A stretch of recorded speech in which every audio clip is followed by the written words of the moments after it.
Welcome, cadets. This is a video tutorial of how to play Artemis.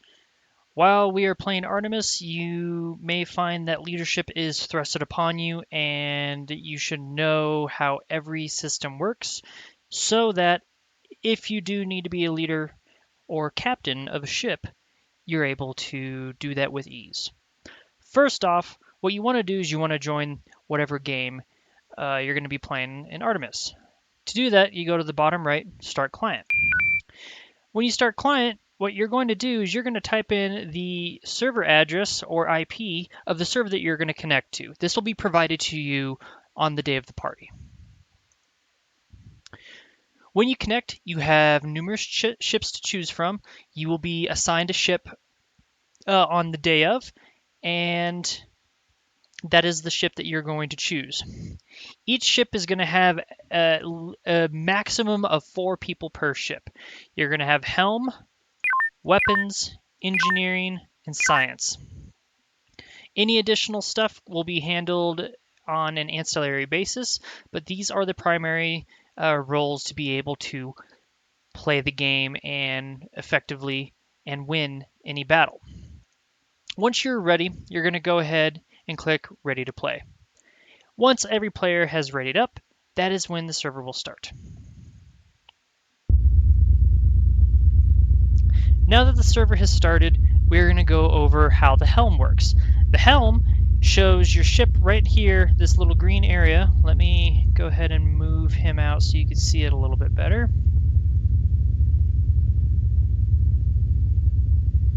This shows you the ship that you're controlling. You have 360 degrees of direction that you can be going, and your captain will tell you what direction. Let's say the captain gives you an order to head to bearing 260.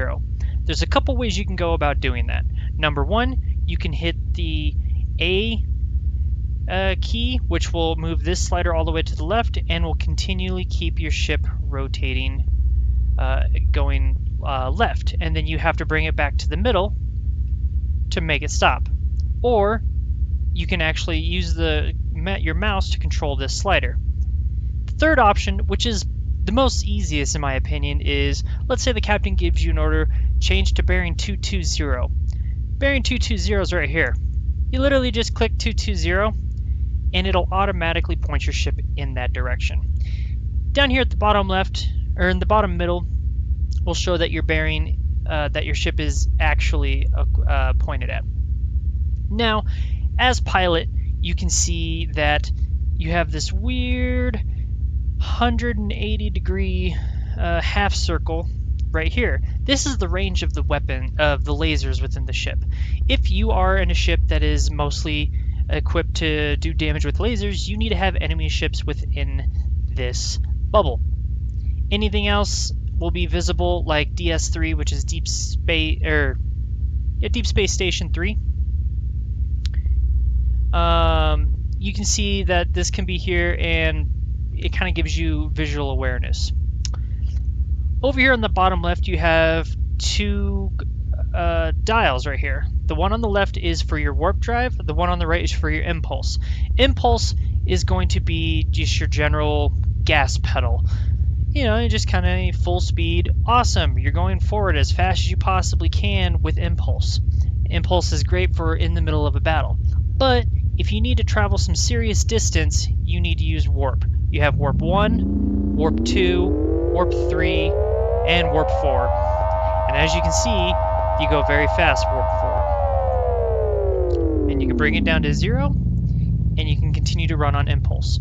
Let's go ahead and go back to 40 degrees.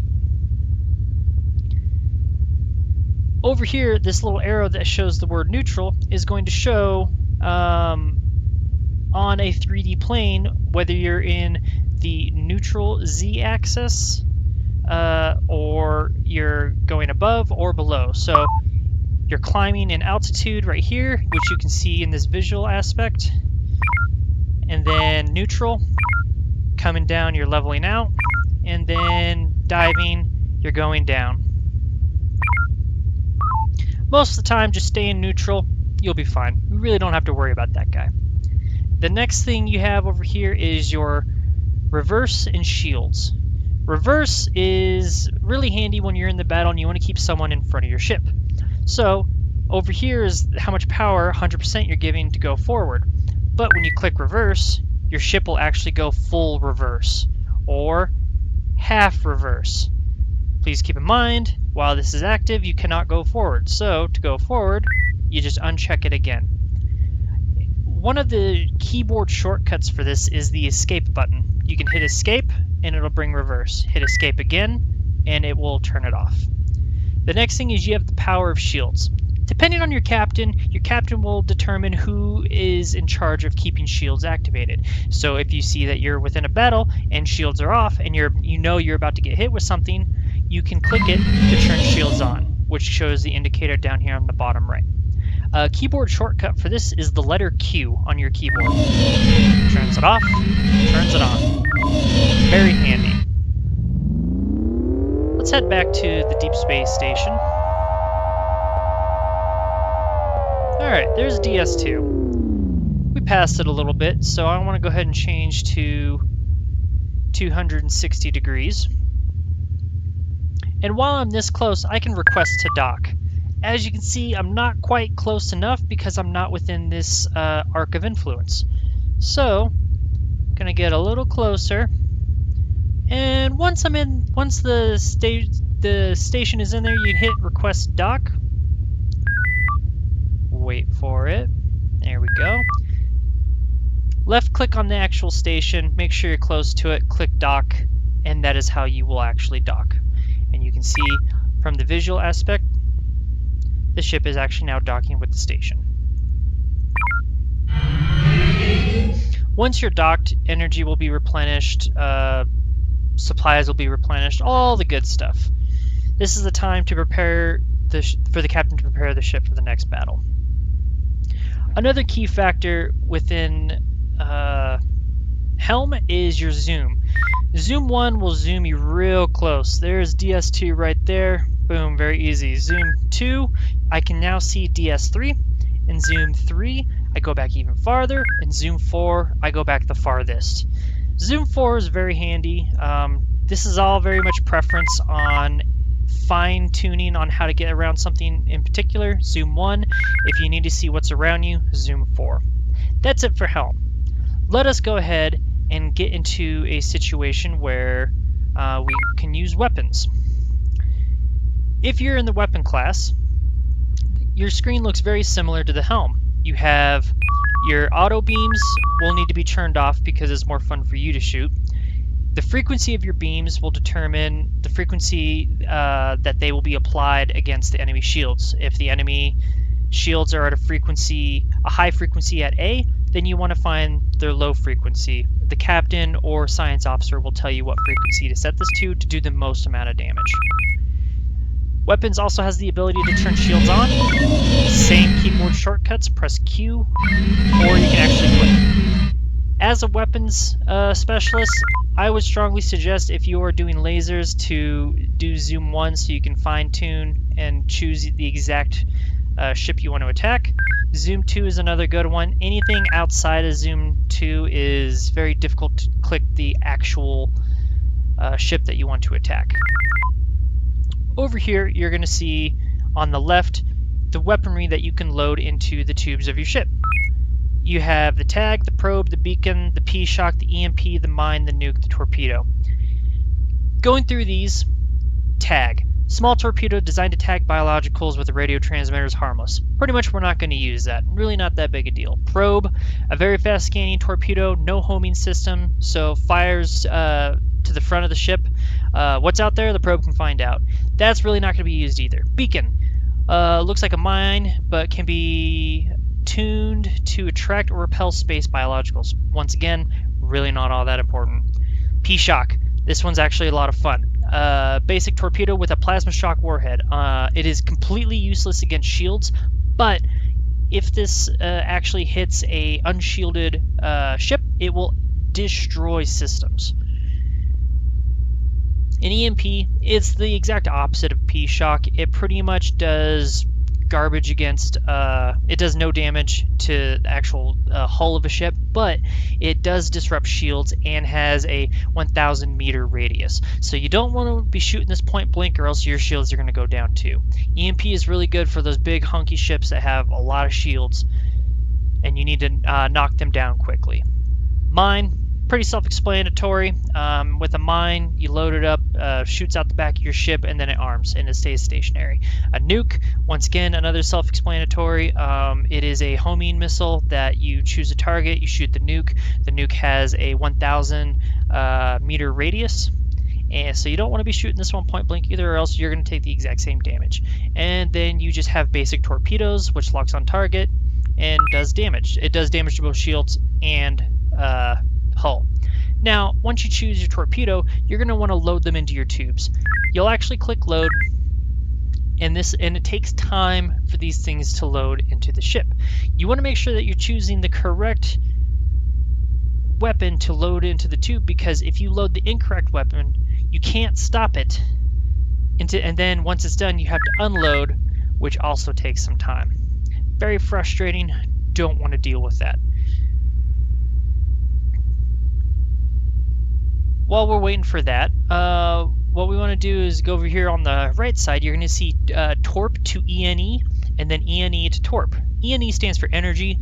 Over on the top left, you can see the amount of energy that the ship has is 2,000. Let's say you want a couple more torps. You want to turn energy to torps. So we're actually maxed out on torpedoes, because you can see we have a maximum of 8. So let's say we need some energy. Let's deplete some energy real quick.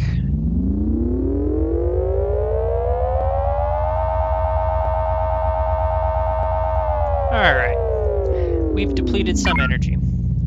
So now let's say the captain says, make an energy to torpedo, or give up a torpedo to get, I don't know what the command is, I'm actually struggling right now, but pretty much if you need to turn a torpedo to energy, you just click this button right here and watch on the top left. Oh, that's energy torp to energy. It brings us up to 2,000, and you can actually, I've maxed it out, so now if I need energy to torp, boom, there we go. I used energy to make a torpedo. So in essence, the torpedoes, as long as you have energy, you have an unlimited amount of torpedoes, and it's instantaneous. You just have to load them into the tube. Alright, so let's see how we need to fight. So we're going to go to this guy right here, direction 109. Go ahead and do this.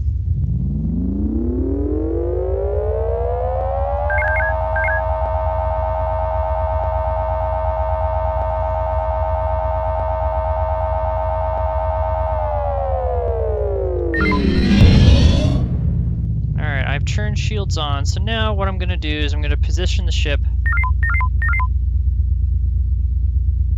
to where he is now, as a helmsman, I can tell that he is now out of range of my lasers. So, the weapons specialist, what you do is you want to click on the target that you need to attack. If you have auto beams off, this is the screen that you're going to happen. And when you're clicking this, nothing's happening because right here the ship is out of your range of your phasers. So, what you want to do is, now that you have this on here, you just fire a couple torpedoes. Go ahead and load those torpedoes up. We'll wait. Oh, see how the torpedoes didn't do anything? The reason why is because we weren't actually locked on. You have to be in this screen right here. So turn auto beams back on, and then you can fire the torpedoes again. And now the torpedoes hit. These moving lines right here are your actual recharging of your lasers. Now that we're within range, we can actually click and shoot the ship. That ship died pretty quickly. We already did some damage with the torpedoes. That's how you work weapons specialist.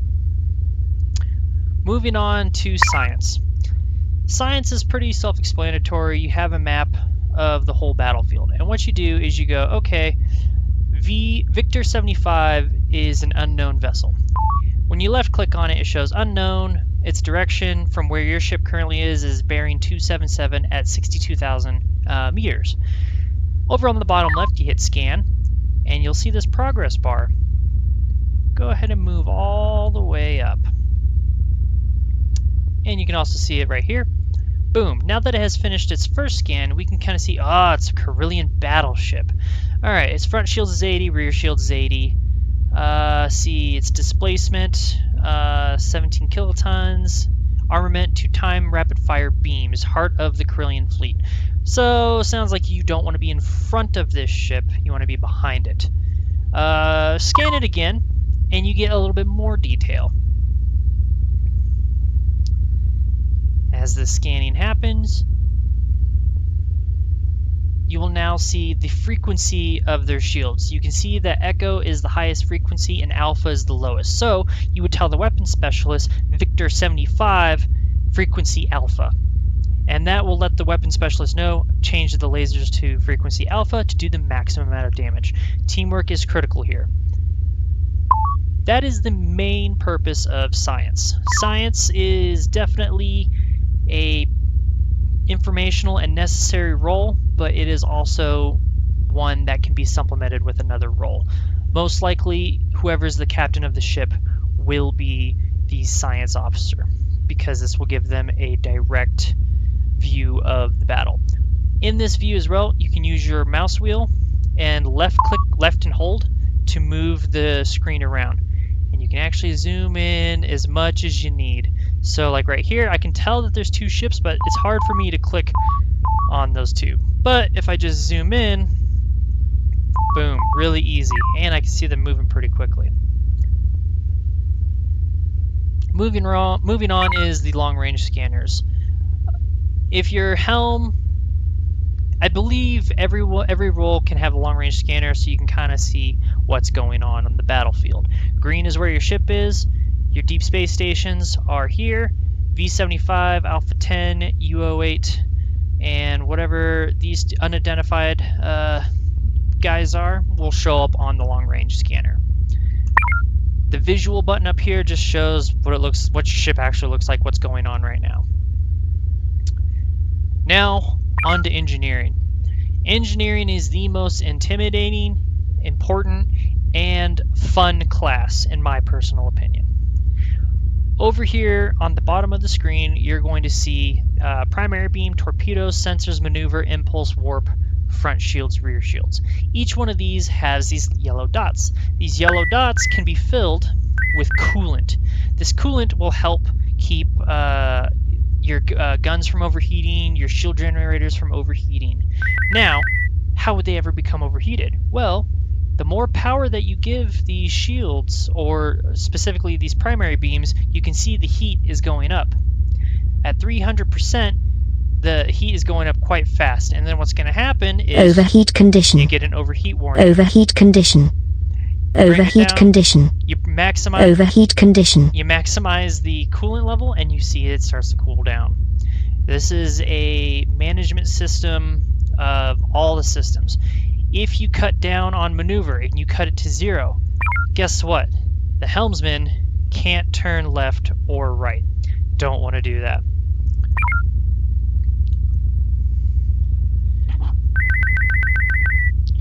You only have a certain number of coolant, so as you can see, when I increase coolant on the primary beam, I have 2 that I cannot divvy out to anyone else. So when I max out 1, it maxes out to where you can't give coolant to everywhere else. So you can't make all systems go into 300%, because what's going to happen is things are going to start overheating, and you can't cool them down.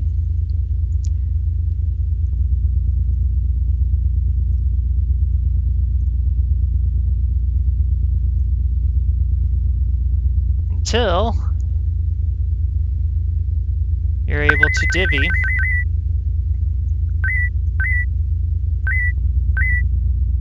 Boom, you can only do that many now.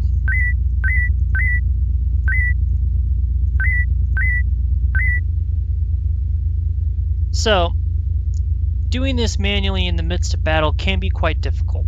A lot of things can happen. The battle can be changing quickly to where the commander needs all power to beams, and then all of a sudden cut all power to beams, and then all power to forward shields because we're about to take a nuclear blast hit. So what you can do is you can actually preset your settings. There's a couple ways to go about it, but overall, the easiest way is to go, okay, this is going to be my default, everything at 100% coolant level. Let's go ahead and just put it all to here. Everything is evenly dispersed, everything's getting coolant, everything is getting power. So 100, 100. What you want to do is you click store, and then you press 1. So now, when you press 1 on your keyboard, it'll automatically switch the coolant to that default setting. So let's say you want to have 200% to beams, but you want to make sure the coolant is kept in check, or the temperature is kept in check. So at 200%, you can see that it's slowly climbing at 4, so I always want it to be default 5. And then this is where you're going to be, all right, more power to primary beams. So I click store, and now I press 2. So now if I press 1 on the keyboard, it brings back to default. When I press 2, it puts everything to where I had my main power going to the primary beam. Shields is probably one of the more important ones, to where you need all power to front shields. So what you want to do is all coolant to front shields. 250% is the max percentage that this coolant can give without overheating very quickly. So I click store 3. So now default 2 for primary beams, 3 front shields, and then I can make another one for rear shields as well at 250. That is the main overview of all the ship systems. I hope everything is self-explanatory now, and if you have any questions, let us know.